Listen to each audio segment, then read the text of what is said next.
1913. On a hill above the Hudson River, hundreds of workers complete the final touches on a mansion that looks like it belongs to European royalty. Stone by stone, terrace by terrace, they're building something that will stand for centuries. The name of the man who owns this paradise is known across the world: John Davison Rockefeller, the first billionaire in human history, a man who controlled 90% of America's refined oil, who built an empire so powerful that it took the United States Supreme Court to break it apart. 2 years earlier, on May 15, 1911, 9 justices delivered a unanimous verdict. Chief Justice Edward Douglas White declared that Standard Oil Company had violated the Sherman Antitrust Act through decades of predatory practices, secret rebates, and systematic elimination of competitors. The court ordered the trust dissolved. 34 separate companies, the largest corporate dismemberment in American history. It was meant to be punishment. But here's what the history books often gloss over. The breakup made Rockefeller richer than he'd ever been. Before the dissolution, he owned roughly 25% of Standard Oil. After, he owned 25% of each of the 34 new companies. And those companies, freed from antitrust scrutiny and riding the explosive growth of the automobile industry, began to soar. Within 2 years, his fortune had doubled. By 1913, economists estimated his wealth at $900 million. In today's terms, over $400 billion. The irony was almost obscene. The courts had convicted him. The newspapers had exposed him, and he became the richest man who had ever lived. Meanwhile, on that hill in Pocantico Hills, the stone kept rising. To understand Kykuit, pronounced Kykuit, you have to understand what it was never meant to be. It wasn't meant to be a museum. It wasn't meant to be a symbol. John D. Rockefeller didn't build this house so that strangers could tour it a century later and debate his legacy. He built it because he wanted something that money, in the end, can't really buy: peace. By the 1890s, Rockefeller was arguably the most hated man in America. His name appeared in editorial cartoons as a sinister octopus, tentacles wrapped around the nation's oil supply. Ida Tarbell, whose father had been ruined by Standard Oil's tactics, was publishing her devastating investigation in McClure's magazine. Workers were striking. Politicians were calling for regulation. Theodore Roosevelt was building his reputation as a trust buster specifically by targeting men like Rockefeller. And Rockefeller, he wanted quiet. He began buying land in Pocantico Hills in the early 1890s. Not all at once, quietly, one farm at a time, a dairy here, an orchard there. Local families who sold their property often didn't know who the buyer was. Agents handled the transactions. By the time people realized what was happening, Rockefeller had assembled several thousand acres of private land just 25 miles north of Manhattan. The Dutch settlers had called this area Kykuit, lookout. From the hilltop, you can see the Hudson River winding like a silver ribbon through the valley. On clear days, the view stretches for miles. The first house he built there was comfortable but modest by Gilded Age standards.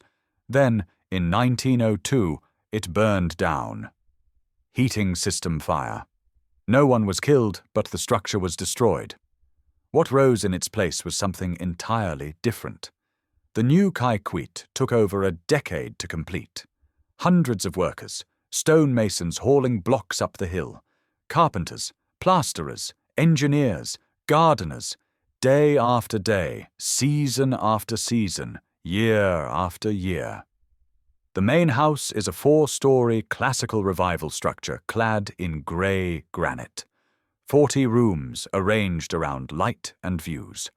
William Wells Bosworth designed the formal gardens, the same architect who would later help plan Rockefeller Center.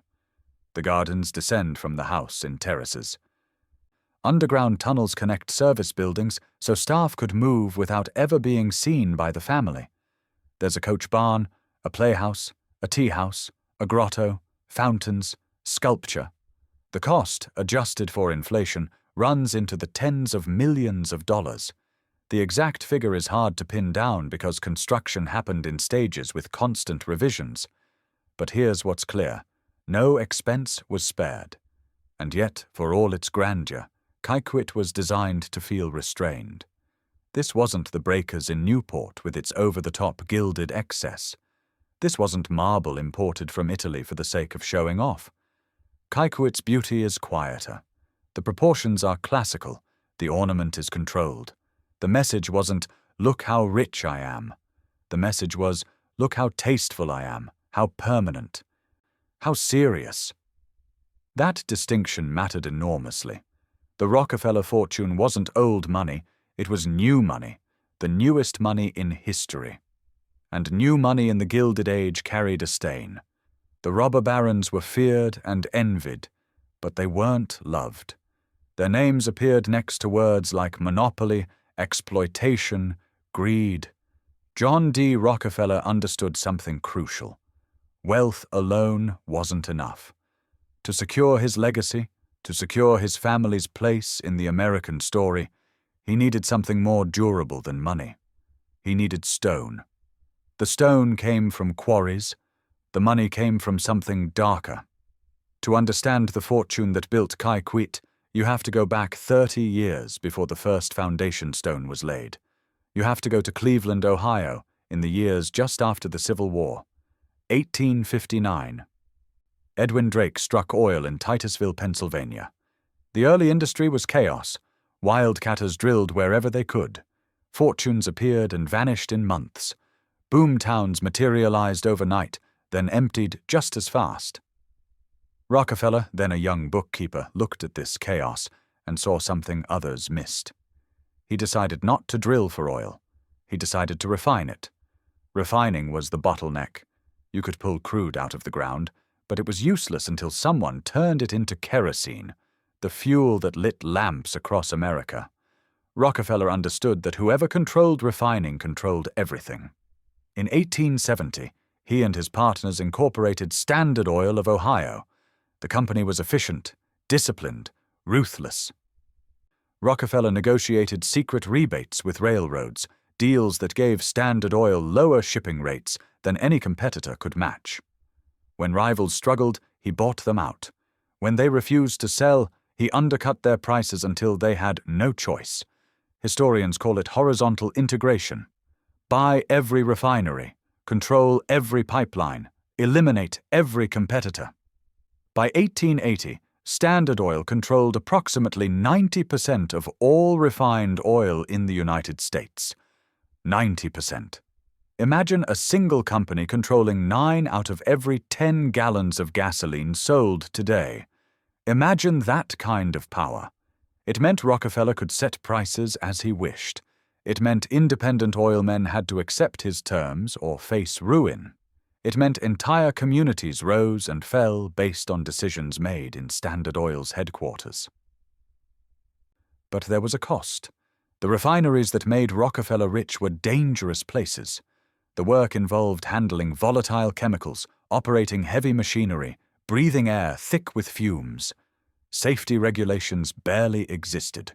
Workers put in 12-hour shifts for wages that barely covered rent. Accidents happened regularly. Fires, explosions, men burned, men died. Families lost their wage earner in a single shift. The historical record on these deaths is incomplete.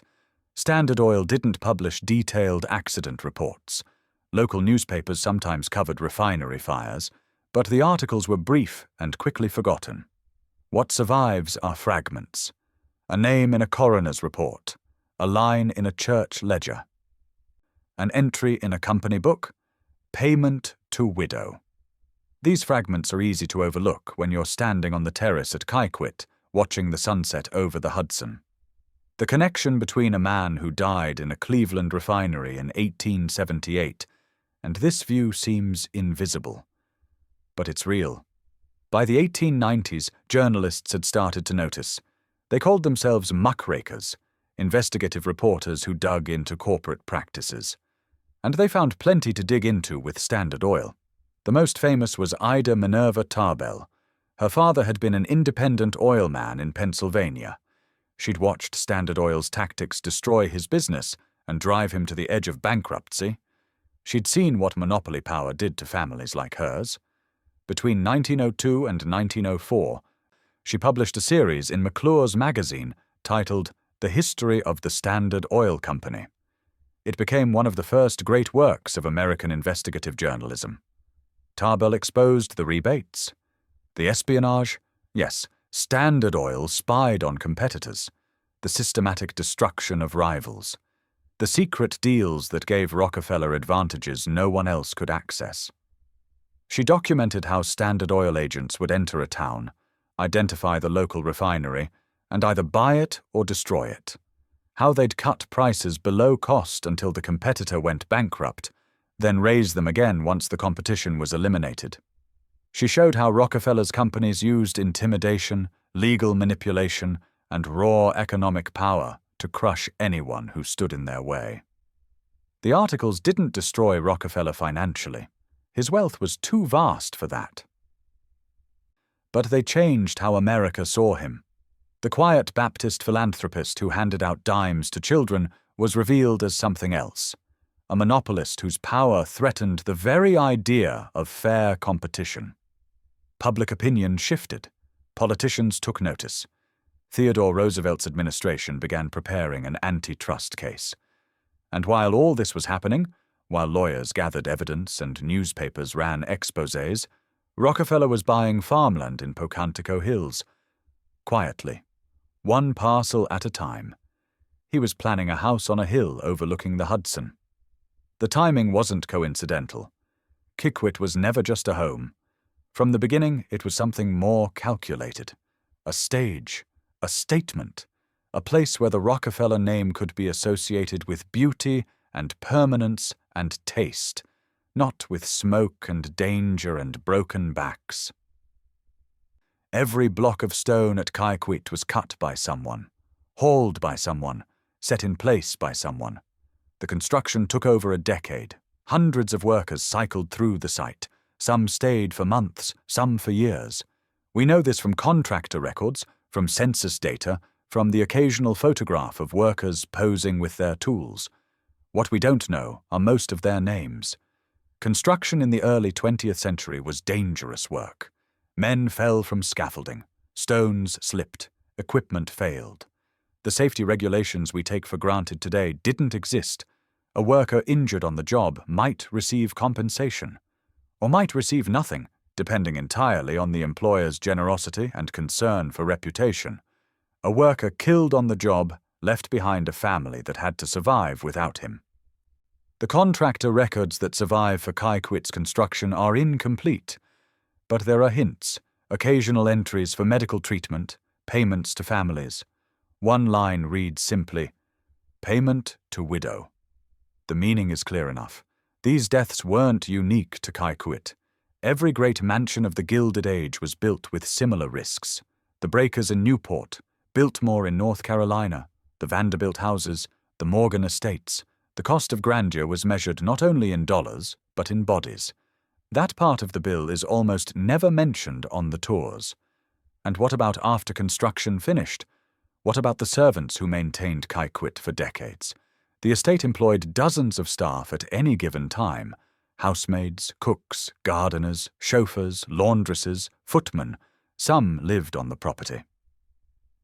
Others came in daily from nearby towns. All operated inside a strict hierarchy. Rules governed everything from uniforms to meal times to which staircases they were allowed to use. A housemaid in a Gilded Age mansion typically worked 6 days a week, often 12 hours a day or more, scrubbing floors, polishing silver, making beds, emptying chamber pots, carrying coal, lighting fires, cleaning up after elaborate dinner parties that stretched past midnight. The physical toll was considerable. Hands cracked from lye soap. Backs ached from hauling water. Knees wore down from years of kneeling on stone floors. The wages were modest. $15 to $25 a month, plus room and board. Better than factory work in some respects. Factory hours were often even longer, and the dangers more acute. But it was hardly comfortable. Servants saved what they could. Many sent money home to parents or younger siblings. Some dreamed of leaving service one day to open a boarding house, a small shop, a laundry of their own. What survives from this world is mostly silence. Servants in great houses weren't encouraged to keep diaries. They weren't interviewed by journalists. Their letters, if they wrote any, were rarely preserved. The historical record belongs to the people who owned the houses, not the people who cleaned them. But fragments remain. Household account books list names and wages. Census records show who lived on the property. Occasional memoirs by former servants, published decades later when they were old enough to speak freely, offer glimpses of daily life.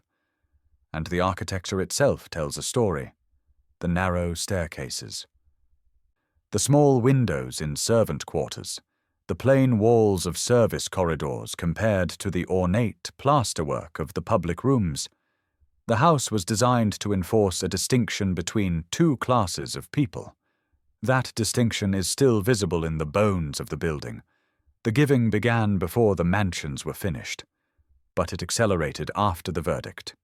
John D. Rockefeller had tithed since he was a teenager. 10% of every dollar to his Baptist church. By all accounts, he believed it. The faith was sincere. The conviction that wealth carried obligations was, for him, a basic fact of life.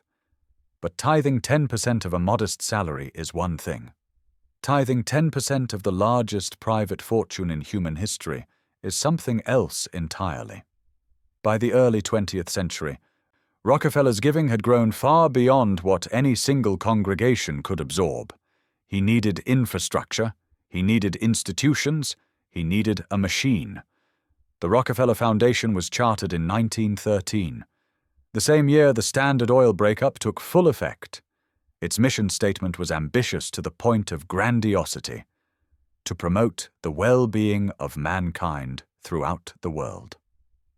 Over the following decades, the foundation funded everything: public health, medical research, education, agricultural development, social sciences, the arts. In its first decade alone, the foundation distributed tens of millions of dollars, equivalent to hundreds of millions today. The money funded hookworm eradication campaigns across the American South. More than 1 million people treated. Hookworm had been endemic in the region for generations, draining productivity, leaving children weak and unable to learn. Within a few years, it was largely eliminated. The foundation funded yellow fever research that led to vaccines still in use today. It funded a complete reorganization of medical education in China. It built hospitals, research laboratories, universities. These weren't symbolic gestures. The lives saved were real. The children who grew up healthy instead of sick were real. The scientists who made discoveries in Rockefeller-funded laboratories were real. Whatever mix of motives lay behind the giving, the consequences were tangible and measurable. And yet, the timing remains impossible to ignore. The foundation launched in 1913. The major public health campaigns began during the years when Rockefeller's reputation was at its lowest. The giving accelerated precisely when the taking was being most aggressively investigated. Critics at the time called it tainted money. They argued that no amount of charity could cleanse wealth accumulated through predatory practices. Some universities and churches refused Rockefeller donations on principle. The debate was fierce, public, and unresolved. The family's response was sophisticated. They hired Ivy Ledbetter Lee, one of the pioneers of modern public relations. Lee understood that reputation wasn't only about actions, it was about narrative, about which parts of the story were told and how. He advised Rockefeller to make his generosity more visible, to be photographed with children, to speak publicly about his faith and values, to let newspapers print images of a kindly old man handing out dimes instead of a ruthless monopolist crushing competitors. The strategy worked. Over time, the public image shifted. The robber baron became the philanthropist. The man exposed in Ida Tarbell's pages became the man whose name adorned hospitals and universities. Rockefeller, which had once been synonymous with greed, slowly became synonymous with generosity. But the critics never entirely disappeared. The problem with philanthropy on this scale isn't that it fails to do good. The problem is that it concentrates power. A foundation with hundreds of millions of dollars can shape public policy in ways no ordinary citizen can match. It can fund research that supports certain conclusions and quietly starve research that challenges them. It can build institutions that reflect the donor's values rather than the public's. It can, in effect, purchase a level of influence that was never subjected to any democratic vote. The Rockefeller Foundation funded public health campaigns that saved lives. It also funded eugenics research, programs aimed at controlling who should have children. The same institution that eradicated hookworm also supported pseudoscientific theories about racial superiority. The line between promoting the well-being of mankind and deciding what mankind should look like turned out to be disturbingly thin. This isn't a simple story of villains and heroes. Many people who ran the foundation genuinely believed they were improving the world. And often they were right. But the power behind those decisions was never accountable the way governments are supposed to be.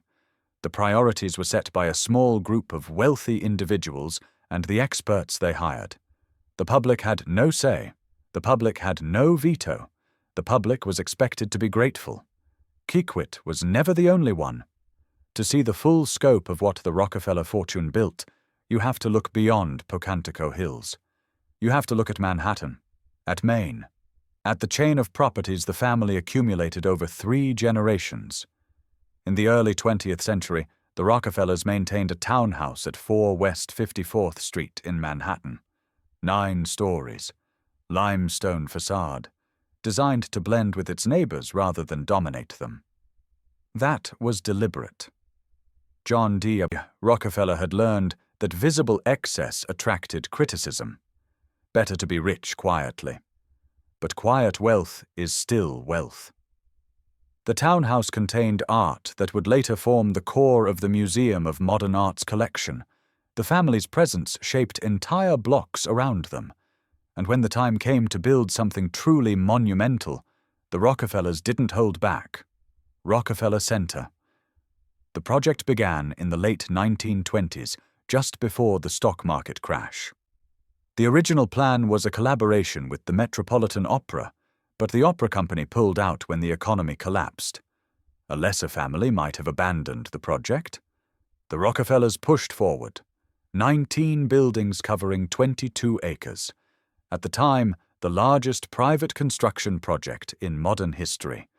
The timing was extraordinary. While banks failed and bread lines stretched around city blocks, tens of thousands of workers were carving a new city out of Manhattan bedrock. The irony was hard to miss. The same fortune built by crushing competitors was now providing jobs to desperate men who might otherwise have gone hungry. The workers came from everywhere. Italian stonemasons, Irish laborers, immigrants from Eastern Europe, native-born Americans from upstate towns and southern farms. They worked at heights that would be considered reckless today, balancing on steel beams hundreds of feet above the street. The famous photograph, 11 men eating lunch on a beam, legs dangling over the void, was taken during Rockefeller Center's construction. The image has become iconic. The names of the men in it are still debated. Men fell, men died, but the jobs kept coming. What did these workers think about the family whose name was stamped on every building? Did they feel gratitude for the employment? Resentment at the distance between their lives and the Rockefellers' lives? Both at once? The record is silent. Workers in that era weren't asked for their opinions.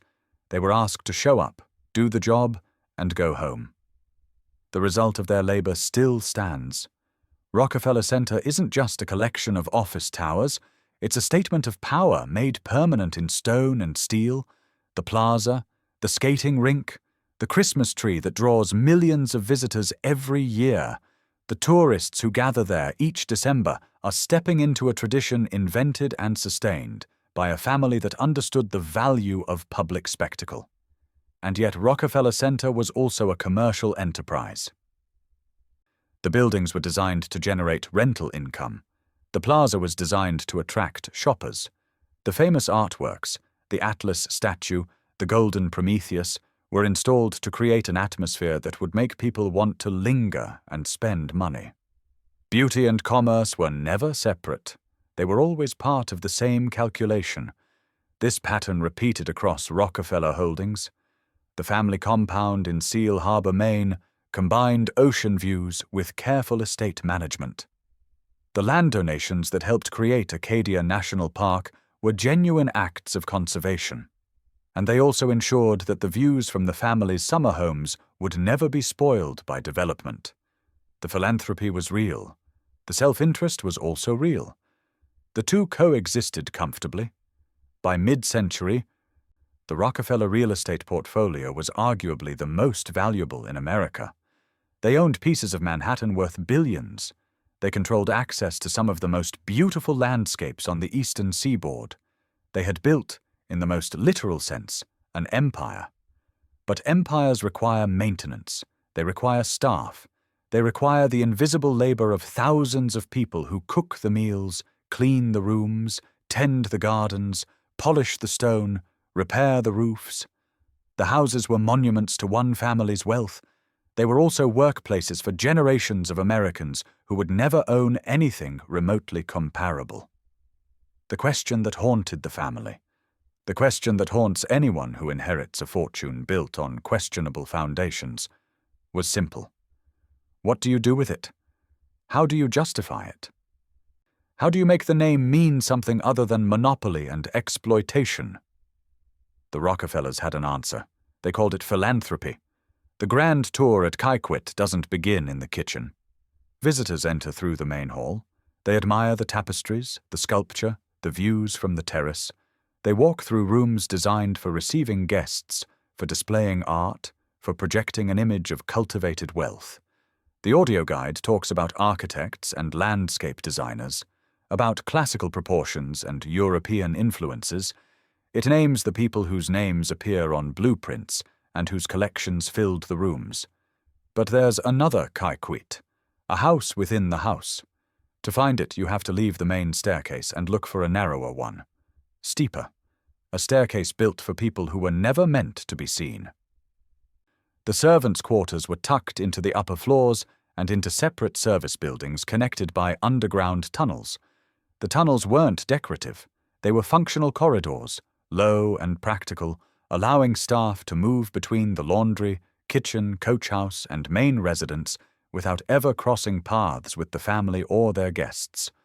The entire system was designed around invisibility. The people who made the house run were supposed to disappear into the walls.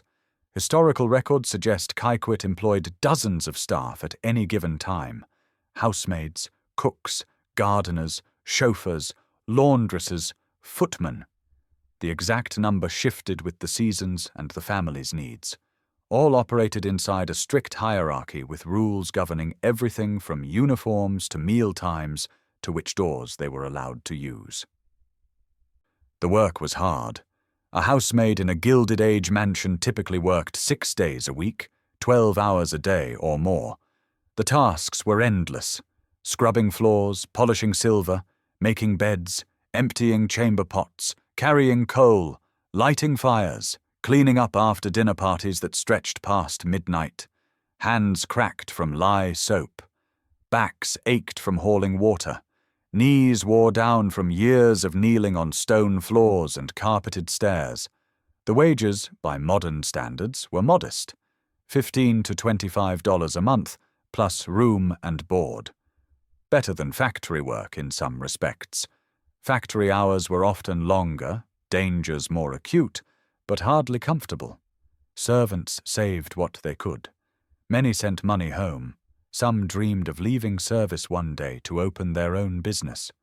What survives from this world is mostly silence.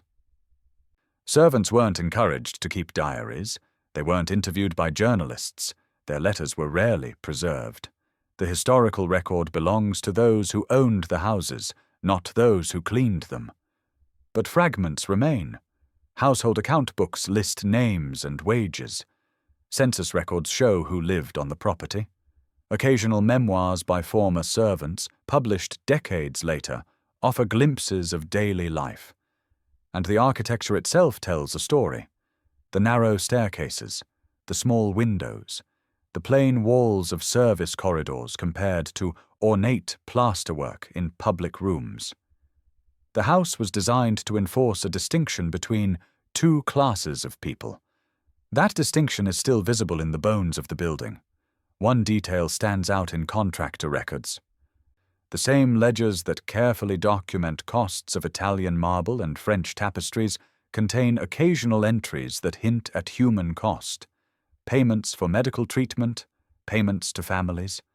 One line reportedly reads simply, "Payment to widow." The meaning is clear. Men fell from scaffolding, stones slipped, equipment failed. These deaths weren't unique to Kykuit. Every great mansion of the Gilded Age was built with similar risks. The cost of grandeur was measured not only in dollars but in bodies. That part of the bill is almost never mentioned on standard tours. The servants who worked at Kykuit had mixed experiences. Some stayed for years, even full working lifetimes. They developed relationships with the family. They took pride in the estate. They received pensions and, in some cases, small bequests in wills. The Rockefellers, by the standards of their class and era, were considered fair employers. But fairness is a relative term. A servant who worked at Kykuit for 30 years still spent those 30 years inside a system designed to keep them invisible. They climbed the back stairs. They ate in the servants' hall. They called their employers Sir and Madam, while being called by their first names in return. The relationship wasn't slavery. It wasn't overt abuse, but it wasn't equality either. This is the complication any honest tour of a Gilded Age mansion has to confront. The houses are beautiful. The craftsmanship is extraordinary. The history is fascinating. But the beauty was built on radical inequality. The people who hauled the stone and scrubbed the floors and cooked the meals were essential to these places' existence. And yet they were written out of the picture whenever possible. The tunnels at Kykuit were built so servants could move without being seen. The narrow staircases were built so the family would never have to share a corridor with the help. The architecture itself encoded assumptions about who mattered and who didn't. Those assumptions are still embedded in the walls. The gardens at Kykuit are famous. They're also a kind of forgetting. Walk the terraces designed by William Wells Bosworth, and you'll see what generations of visitors have seen. Classical symmetry, sculptural hedges, fountains that catch afternoon light, views across the Hudson Valley calibrated to inspire awe. Every sight line was planned, every stone placed with intention. In the lower gardens, the family installed a collection of modern sculpture any museum would covet. Works by Picasso, Calder, Henry Moore. The pieces sit among greenery as if they'd always been there. The effect is stunning. It's also carefully crafted misdirection, because gardens require gardeners, sculptures require installers, terraces require the men who built them, who hauled earth, who laid drainage pipes, who planted trees that would take decades to reach full height. These men aren't commemorated in the landscape. Their names don't appear on plaques. The garden presents itself as timeless, inevitable, a gift from the family to the future. The labor that made it possible has been quietly edited out. This erasure isn't unique to Kykuit. It's built into the logic of almost every historic garden in America. The great estates of the Gilded Age were created on the assumption that nature could be shaped by wealth, that beauty could be bought, and that evidence of work could be hidden beneath the finished surface. Gardeners were expected to be invisible. Their job was to sustain an illusion that the landscape simply existed, perfect and unchanging, without human effort. The illusion was always a lie. Gardens aren't natural. They're some of the most artificial landscapes imaginable. Every tree was chosen, every flower planted, every weed pulled by someone whose hands were in the dirt. The beauty visitors admire is the product of continuous, grinding physical labor. At Kykuit, the garden staff in the estate's heyday numbered in the dozens. They worked year-round, keeping the grounds alive through every season. Summer meant planting, pruning, watering, mowing. Winter meant wrapping vulnerable plants, clearing paths, tending greenhouses for the next growing season. The hours were long. The pay was modest. The work was unrelentingly physical. Some workers stayed for years. They developed intimate knowledge of the estate's microclimates. They knew which roses would bloom first in spring, which trees were vulnerable to disease, which corners of the lawn always browned early. This knowledge was rarely written down. It passed from worker to worker, generation to generation. It was a living archive, essential to the garden's survival, and yet almost never officially acknowledged. And what about the construction phase? The men who built the terraces, installed the fountains, carved the stone balustrades. Here the record thins. We know landscaping at Kykuit took years and involved hundreds of workers at different stages. We know the terrain was difficult. The estate sits on a hillside, and massive earth-moving was required to create the flat terraces visitors see today. We know the work relied on heavy equipment, blasting, and all the ordinary dangers of early 20th century construction. What we don't know, in most cases, are names. We don't know who fell. We don't know who was injured. We don't know which families received payments after accidents and which received nothing. The account books that survive are incomplete. The human cost of the garden's construction is measured, at best, in fragments. A line item here, a coroner's report there, an unexplained payment, a gap in records that might mean anything. This absence is its own kind of presence. The ghosts in the garden aren't supernatural. They're historical. They're the workers whose labor made the beauty possible and whose stories were never considered important enough to preserve. The ghosts don't ask for much, only to be seen. This is the challenge facing every historic house museum in America. The buildings were designed to impress. The tours were designed to educate. But educate about what? The taste of the owners? The craftsmanship of the builders? The history of a family? Or the history of a system that made such buildings possible and extracted a cost from everyone not invited to sit at the table? For decades, the standard tour at places like Kykuit followed a predictable script. Visitors entered through the main hall. A guide pointed out architectural details, named designers, mentioned the family's achievements. The narrative was one of aspiration and accomplishment. The house was presented as evidence of what America could produce when talent and resources came together. This narrative wasn't false. The houses are impressive. The craftsmanship is extraordinary. The families who built them did contribute to American life in ways that deserve recognition. But the narrative was incomplete. It told one side of the ledger and ignored the other. The shift began slowly. In the 1970s and 80s, social historians started asking different questions. They wanted to know not just what the powerful did, but how ordinary people lived. They wanted to understand the systems, economic, social, political, that shaped everyday experience.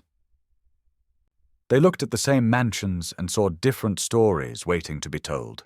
Some historic sites responded. Colonial Williamsburg began incorporating stories of enslaved people into tours. Plantation museums in the South faced pressure to acknowledge the labor that made the cotton economy possible. The conversation about what historic sites owed to history, all of history, grew louder. Gilded Age mansions were slower to change. The period was more recent. The families more prominent. The sensitivities more acute. Many estates were still connected to living descendants who had strong opinions about how their ancestors should be portrayed. But pressure mounted. Visitors began asking questions the standard tours couldn't answer. Who built this house? Who cleaned it? Who cooked the meals and polished the silver and tended the gardens? Where did the money come from? What did it cost? Not in dollars, but in human terms. These questions aren't hostile. They're not attempts to tear down the past or vilify the families who built the mansions. They're simply requests for completeness. A tour that mentions the architect but not the stonemasons is incomplete. A tour that celebrates philanthropy but ignores the source of the fortune is incomplete. A tour that shows the dining room but not the kitchen is incomplete. Completeness is harder than celebration. It requires holding contradictions. It requires acknowledging that the same money can fund hospitals and exploit workers.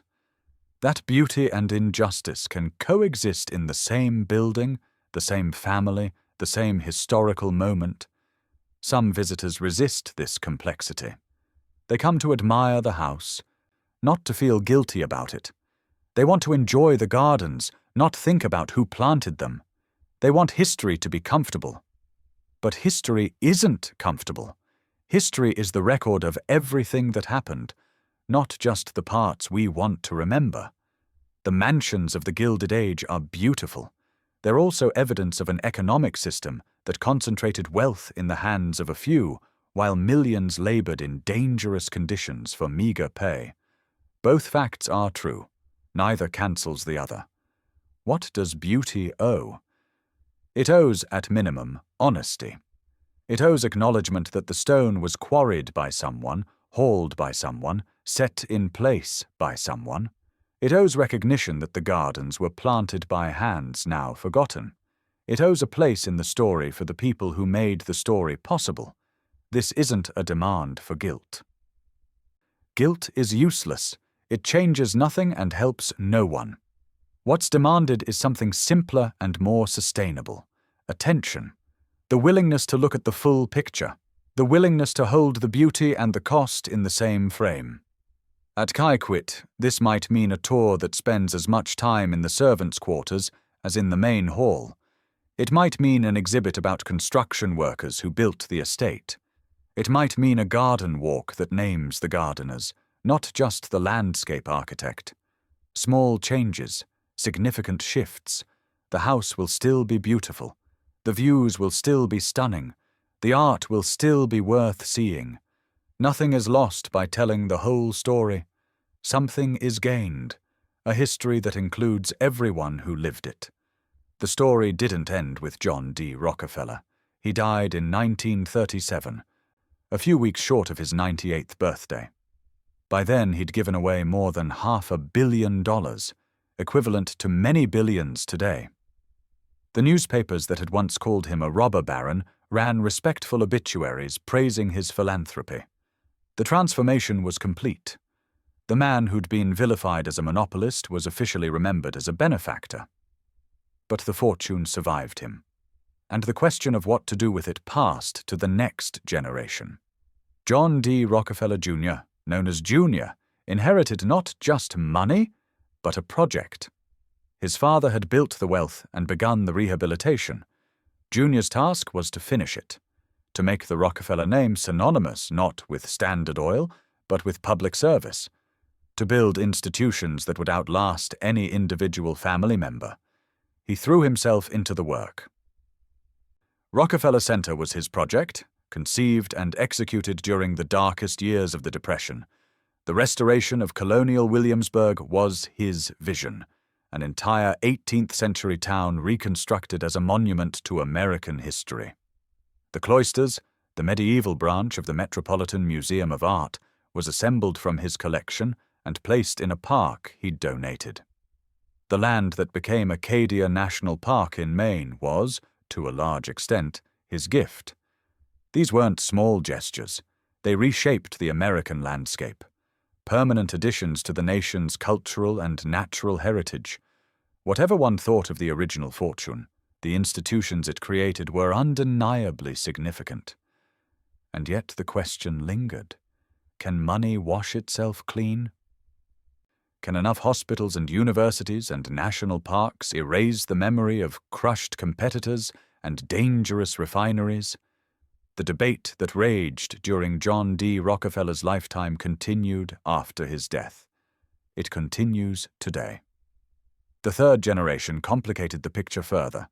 The 5 sons of John D. Rockefeller Jr., known collectively as the Brothers, spread into politics, philanthropy, banking, and public service. Nelson became governor of New York and vice president of the United States. David ran Chase Manhattan Bank and became one of the most influential financiers of the 20th century. Lawrence focused on conservation and venture capital. Winthrop became governor of Arkansas.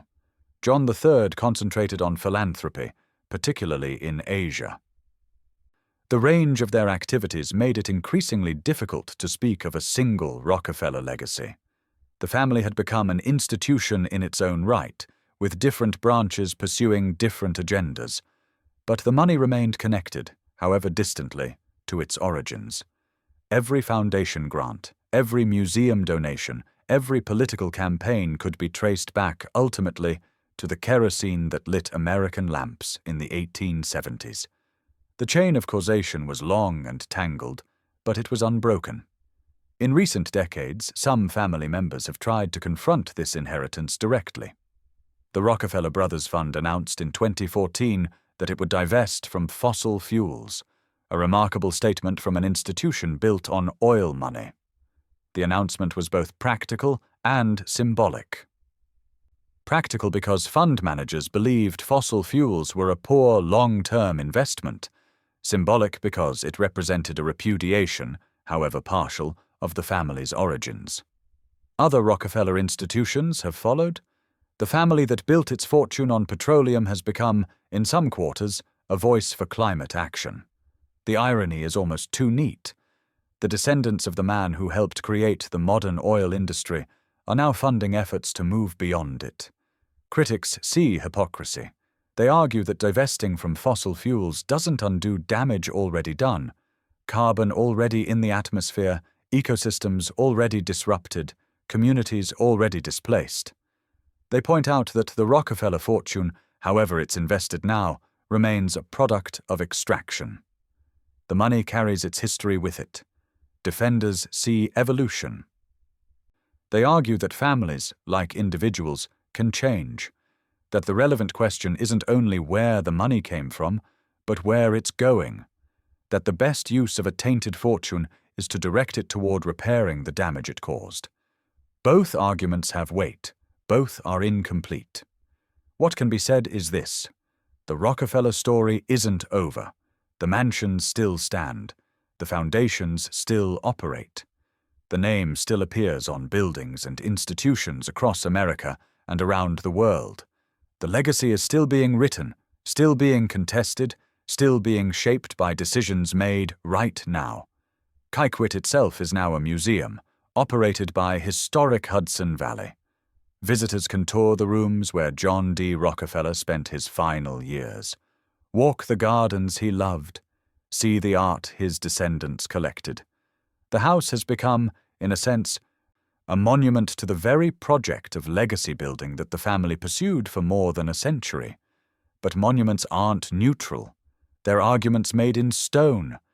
And the argument Kykuit makes about taste, about permanence, about the redemptive power of beauty, is one visitors have to evaluate for themselves. The tour ends, the visitors leave, the house stays. This is the strange permanence of architecture. The people who built Kykuit are gone. The family, the architects, the stonemasons, the gardeners. The debates that raged during John D. Rockefeller's lifetime have faded into historical footnotes. But the house remains. The stone remains. The view remains. And so the question passes to us, not to the Rockefellers who made their choices long ago, not to the workers who often had little choice at all. To us, the visitors. The tourists, the citizens who inherit a landscape shaped by forces we didn't control.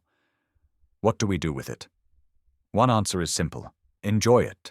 The gardens are beautiful, the art is significant, the history is fascinating. Millions visit Gilded Age mansions every year and leave satisfied. They've seen something impressive, they've learned something new, they've had a pleasant afternoon on historic ground. What more should be asked? This answer isn't wrong. Beauty has value. Preservation has value. The craftsmanship on display represents skills that are increasingly rare, traditions that might otherwise disappear. There's nothing shameful about admiring a well-made building, even if the money that paid for it came from sources we'd question today. But there's another answer, and it's more demanding. It says enjoyment isn't enough. That history isn't just a spectacle to be consumed, but a conversation to be joined.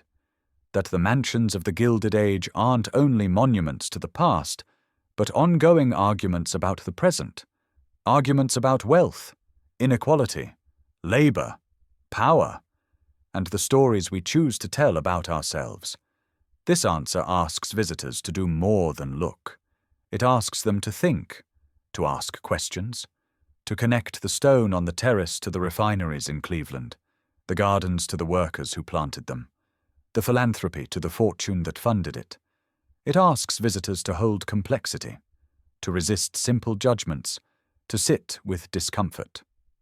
Both answers have their place. Not every visit to a historic site needs to be a moral reckoning. Sometimes a garden is just a garden. Sometimes a beautiful view shared with a friend or family member is enough for that particular day. But the question lingers, because the issues the Rockefeller story raises aren't safely sealed in the past. They're here now, in different forms, but with familiar shape. Today, new fortunes are being built on a scale that rivals or exceeds the Gilded Age. Technology companies have created concentrations of wealth that would have astonished even John D. Rockefeller. The founders of these companies face the same fundamental choices he faced: what to do with money that exceeds any individual's capacity to spend.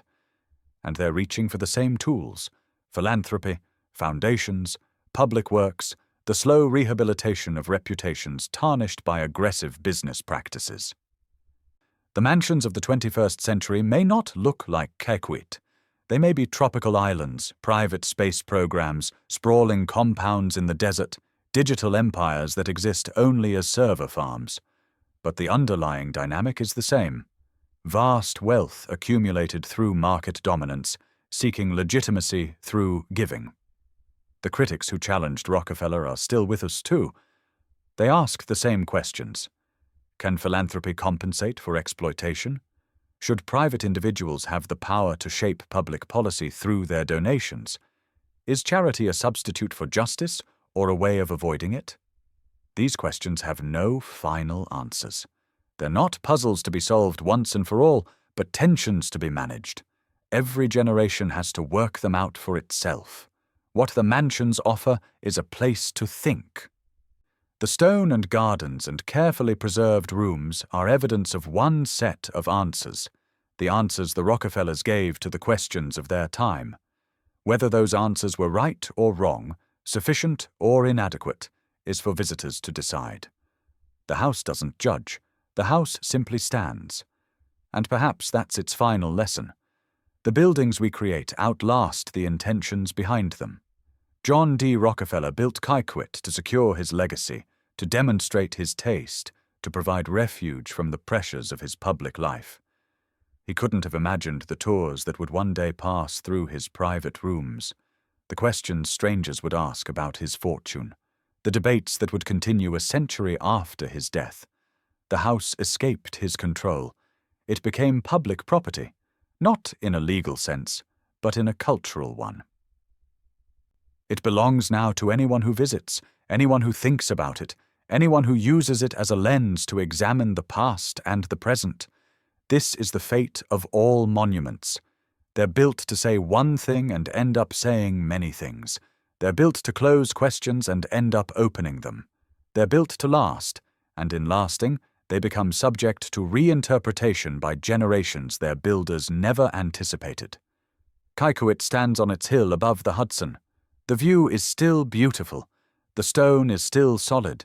The questions are still open, What you make of it is up to you. If you found this investigation valuable, please like this video and subscribe. These deep examinations of America's hidden histories take considerable research and time to produce accurately. Tell me in the comments which estate or fortune you'd like me to investigate next. The stone remembers even when we forget.